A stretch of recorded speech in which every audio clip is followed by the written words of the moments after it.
Hello guys, to our my family. তা আজকে আমি যাচ্ছি এখন দীঘাতে। এসেছি আমি বিশাখাপট্টনম টু দীঘা। আজকে আমার গাড়ি ছিল, তো আমি এখন যাচ্ছি দীঘাতে।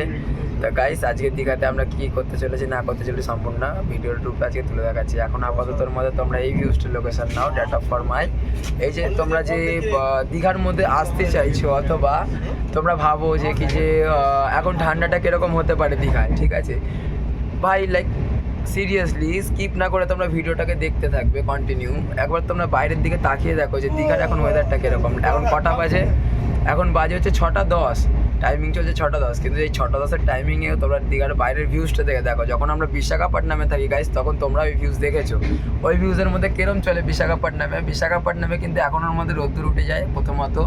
দ্বিতীয় কথা তো যখন রোদ্দুর উঠে যাওয়ার পরে এখনের মধ্যে কিন্তু আমাদের ওখানে গরম ভাবও চলে আসে, তাই তো।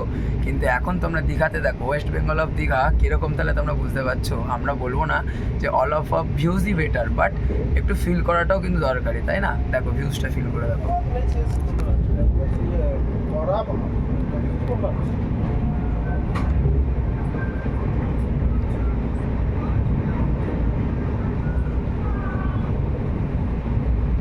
বুঝতে পারছো যে কতটা পরিমাণের কুয়াশা? দেখো ভেবে দেখো, খালি 6:10 এখন। বিশাখাপট্টনম তোমরা দেখেছো, আর এটা হচ্ছে ওয়েস্ট বেঙ্গল দীঘা। কিন্তু তোমরা ভিডিও স্কিপ করবে না, তোমাদেরকে সমুদ্র থেকে মাছ তোলা অবধি দেখাবো। হ্যাঁ, সকালের এই কন্টেন্টটা করবার জন্য রাইস আমি কিন্তু রাতে ঘুমাইনি। অন্তত এই ঘুমানোটা না, যে ঘুমিয়ে তোমাদের জন্য এত কষ্ট করছি, এত কষ্ট আর এত সবুর করে যে ভিডিওগুলো করে দিচ্ছি গাইস, প্লিজ একটু চেষ্টা করো। আর কিছুই না হলেও অন্তত পক্ষে লাইক দাও, সাবস্ক্রাইব করো প্লিজ গাইস।